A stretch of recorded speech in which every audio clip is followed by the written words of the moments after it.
Hi, good morning, good afternoon, good evening, wherever you may be in the world, and whatever time of day it is that you see this. Welcome to my channel, Basic Books. My name's Alistair. If you can see your way to following me, or giving me a like, or even sharing this video, it would be most appreciated. I live in the UK, and I generally talk about used books. Occasionally new books, I buy new books, but mostly I buy used books. I'm saving them from the landfill, one book at a time, or in this case as today is 5 books at a time. I got an unexpected mail call today. I wasn't expecting it until tomorrow, but I thought what I'd do is a mini haul, as I did a mini haul late last week, and then I've got some other things that I shall be uploading within the next day or so. Okay, so let's get stuck in. Right, so I recently got some Sean Hudson omnibus, and I managed to find 2 more. This one it collects Erebus and Victims, and this one collects, what does it collect? Purity and Deadhead. Okay, so I'm building up my Sean Hudson collection again. I believe I read these back in the day, or not, because these came out in 98 and 99, this one. Yeah, I mean, they're in pretty good nick. I mean, they're reading copies and they're being read, which is alright by me. I like read books. But yeah, these come from about 2014, I think, if not. This one is, yeah. Okay, I remember reading Erebus because it came out in 1984, so it had been my time. And Victims.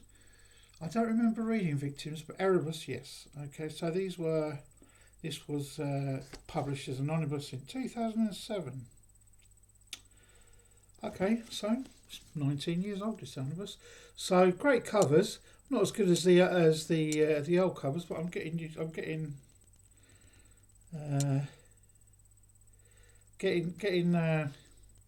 used to these covers. This one, Erebus, is Victims. I'm sorry, is one I know I haven't read it, or else I would have remembered. But it is.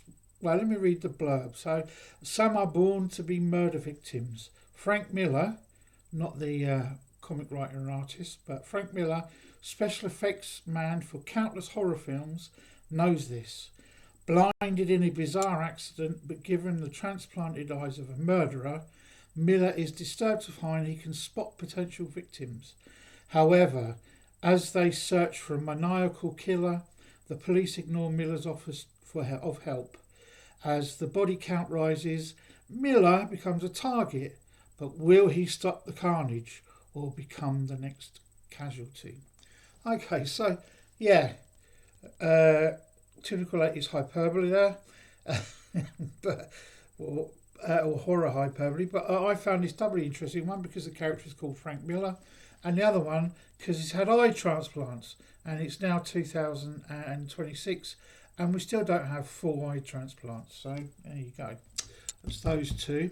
Now this is the 3rd one in the Rats trilogy. Now I've read all of them. I read them as they I read the Rats and the Lair back in the 80s when I was a teenager, and this Domain came out I think in 92. I think let me remind myself, because.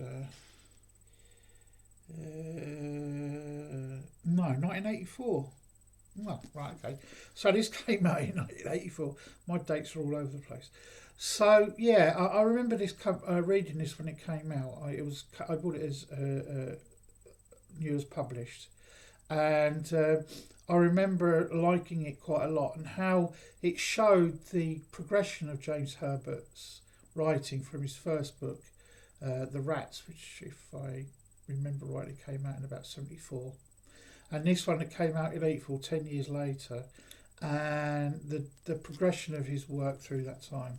So Yeah, I mean it's a good indicator of James Herbert's um, his his trajectory as a writer. The next one is also a horror book, someone that I'm been getting into. I mentioned in another video that I had a hard time getting into his books, but I find on reflection I actually enjoy them a lot more than I thought I did. Reread a couple of them, and I have them digitally. I don't have them as physically, and I'm really enjoying. He's got a new book out at the moment. He self publishes. He's a cool dude. He lives in Spain, so he did the right thing. But yeah, Adam Neville, House of Small Shadows. How far on this is in his oeuvre? I don't know. This is from 2013. So yeah, it's 2013. So yeah, it would have been an early one for him. Let me tell you what it's about, if you don't know. The Red House, home to the damaged genius of the late M.H. Mason, master taxidermist and puppeteer, where he lived and created some of his most disturbing works. The building and its treasure trove of antiques is long forgotten, but the time has come for his creations to rise from the darkness. Catherine Howard can't believe her luck when she's invited to value the contents of the house. When she first sees the elaborate displays of posed, costumed and preserved animals and macabre puppets, she's both thrilled and terrified. It's an opportunity to die for. Ooh, foreshadowing. But the Red House has secrets. Secrets as dreadful and dark as those from Catherine's own past. At night, the building comes alive with noises and movements, footsteps, and the fleeting glimpses of small shadows on the stairs, and soon the barriers between reality, sanity, and nightmare begin to collapse. Well, yeah, I'm looking forward to this one actually. What I find is Adam Neville has kind of placed himself within the folk horror oeuvre. This doesn't seem folk horror, but it seems very M.R. James BBC-ish. So hopefully it gives. It's kind of the blurb is kind of giving that off that vibe. So yeah, I mean. I'd say, I mean, I've got another book of his. You can see it behind me, Last Days, that I haven't read yet. So I'm going to see what happens. It's a horror mayhem in May, so I think there'll be too long for that. But I'll see how it goes. I may do this as a long read for horror mayhem, but no, let's see. So, and lastly but not leastly, oops, get back in focus. Yes, there we are. Okay, so lastly but not leastly, we have the second in the is it Godkiller trilogy? I can't remember now. I think it's Fallen Gods, not the Godkiller. So this is the second one in the series, Sunbringer. Now I already liked Godkiller. And I got this at a really good price. If you need to go to World of Books. They got some really good stuff, and you end up occasionally you buy a hardcover at a very very reasonable price, and if you're really lucky, as I have been over the last couple of years, you get signed copies as well. They do a good job of rescuing books because they buy them by the ton. And if they, I mean, if World of Books didn't buy them, then they go into landfill, and I hate that. I really hate thinking of books, any kind of book, going to landfill. I think that's just a crying shame. But anyway, yeah, Hannah Kaner, Sunbringer, which is the second in the trilogy, the Fallen Gods trilogy. I really powered through her other one, God Killer, which you can see behind me on my shelf there.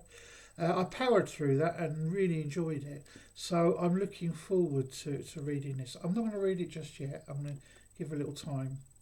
And I've got so many other things on my TBR file. I've got massive TBR file. Massive. I mean, you can see it on top of the bookcase there, next to the concertina. But that's just a pile of books that I've got to read. I've got them all over the place. So yeah, it's kind of getting out of hand at the moment. So yeah, so those are 5 books that I bought. I got in a mail haul today. I'm looking forward to reading them. I've